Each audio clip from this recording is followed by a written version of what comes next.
Com o início da fase do All-In da DC, vários super-heróis ganham novas HQs na DC Comics, e uma dessas personagens é a Supergirl. Depois de morrer, virar uma moeba, sofrer na mão de vários escritores e ganhar um prêmio, a nossa Supergirl retorna numa nova fase, dessa vez escrita pela Sophie Campbell. E aqui nós vamos descobrir que nem tudo era de prata, Mark Waid e Grant Morrison não estavam tão certos, e a DC deveria repensar um pouco em como a Era de Prata era mágica, e talvez eles não conseguiam mais replicar o que era feito nos anos 60. Mas bem, eu estou me adiantando um pouco. Pra você que não me conhece, eu sou o Kaique Liz e você está nos Desafiadores do Conhecido, e hoje nós vamos conversar um pouco sobre a Supergirl do DC All-In.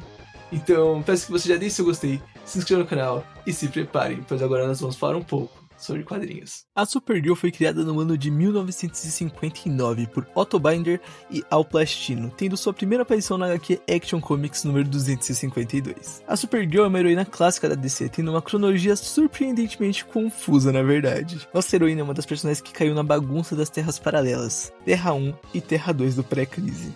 Sendo que a Supergirl, a cara que conhecemos da Terra 1, não é a que vira poderosa, que seria a da Terra 2. A cara que conhecemos da Terra 1 não é a que vira poderosa, que seria a da Terra 2.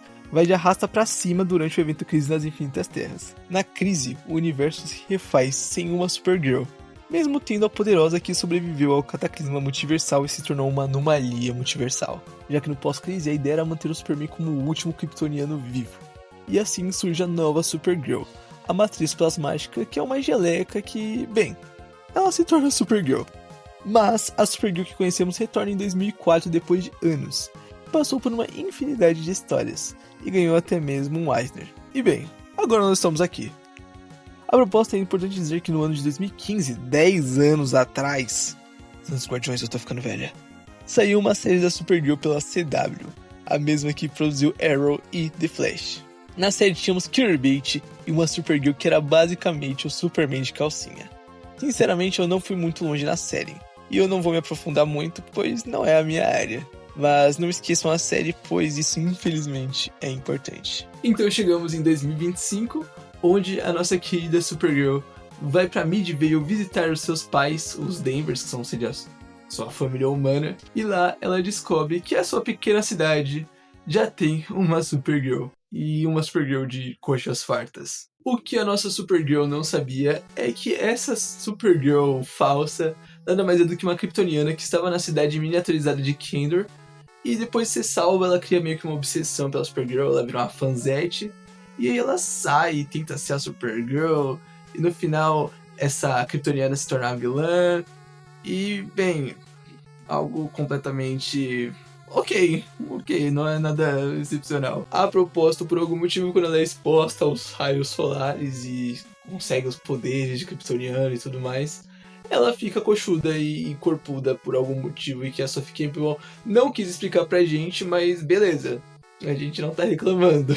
E a nossa kryptoniana coxuda é a Lesla Lar, que vai se tornar uma personagem relevante para esse novo núcleo da Supergirl que está sendo trabalhado. Nos conflitos com a Lesla, a Supergirl é transformada numa forma maligna de si, a Satan Girl.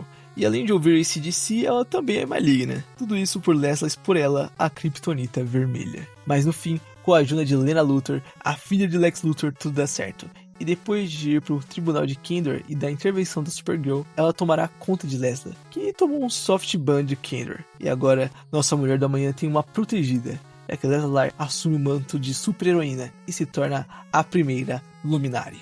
Com isso, temos estabelecido o nosso núcleo, nossos três protagonistas, no caso, nossas três protagonistas, que vão se meter em altas confusões nessa cidadezinha da pesada. E não é por pura ironia, realmente parece muito uma sériezinha, um desenhozinho bobo, que você provavelmente veria no Cartoon Network, que você com certeza esqueceria o nome do terceiro personagem da historinha. Começando com a Lesla, ela sempre vai tentar fazer alguma coisa, tentar mostrar que ela pode se redimir pelos seus erros, e vai acabar fazendo uma cagada que vai fazer a Supergirl ter que salvar o dia, ou que a própria Lesla vai tentar fazer alguma mudança, alguma coisinha.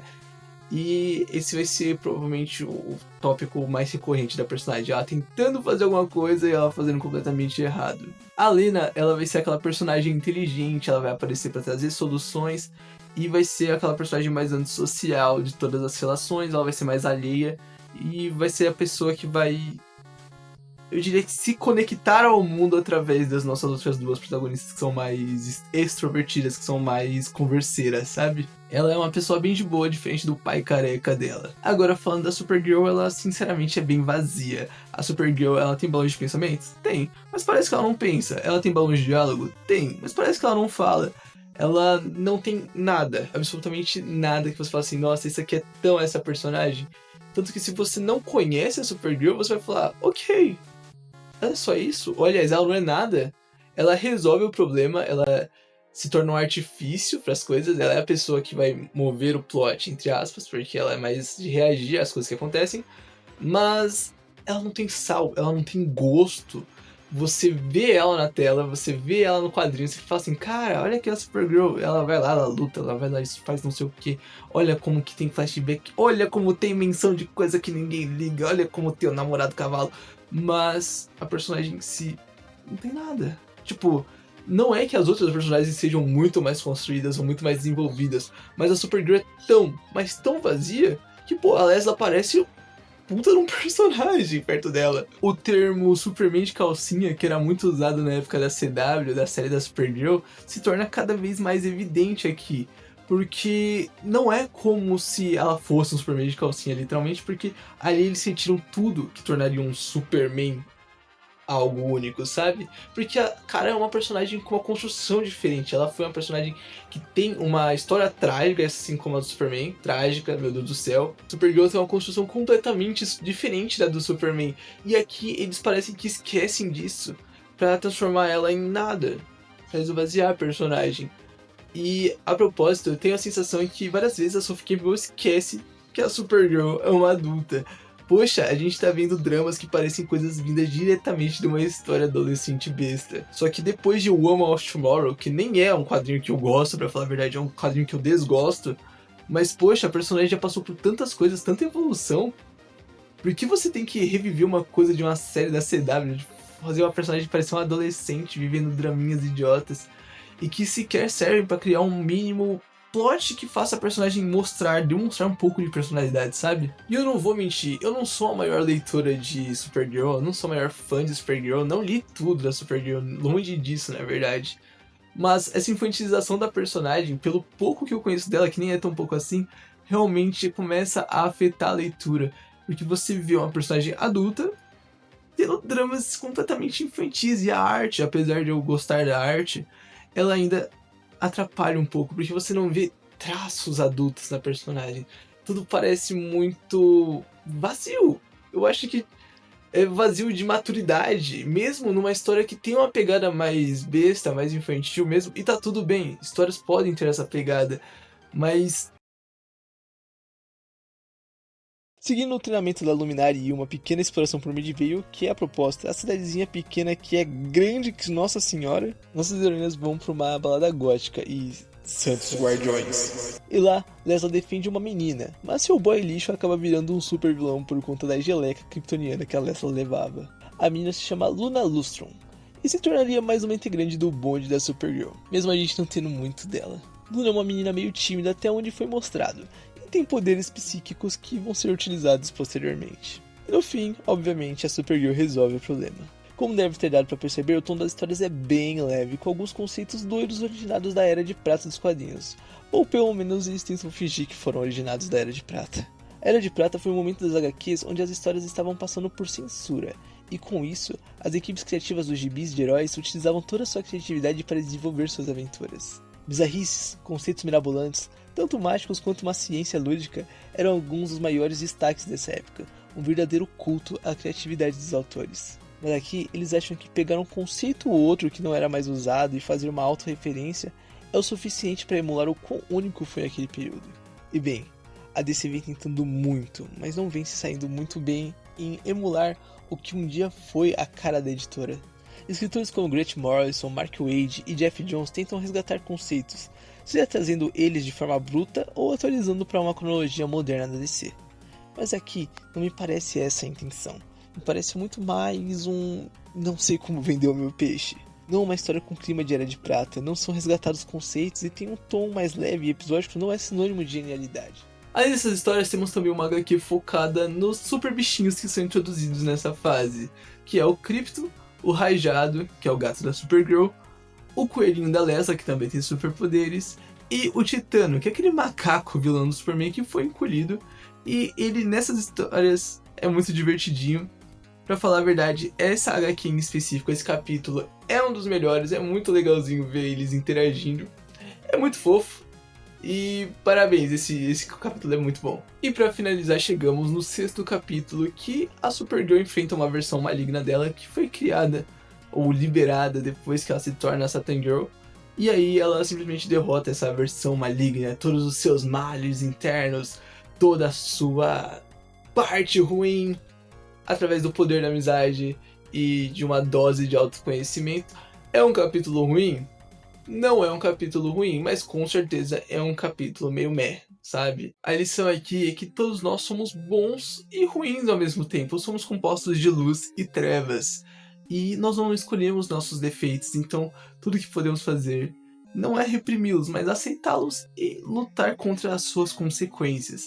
É bem legal pra falar a verdade. Nesse vídeo eu tentei ser o mais justa possível com essa obra, com esse quadrinho, tentando levantar tanto os pontos que eu considero negativos, quanto os pontos que eu considero positivos, então vamos tentar dar uma reintegrada, pegar pra rever tudo que a gente viu até agora. A narrativa é muito perdida dentro de si mesma, o texto, os diálogos são horríveis, horrendos mesmo, tipo, papo de você ficar falando, caraca, que eu tô lendo, sabe?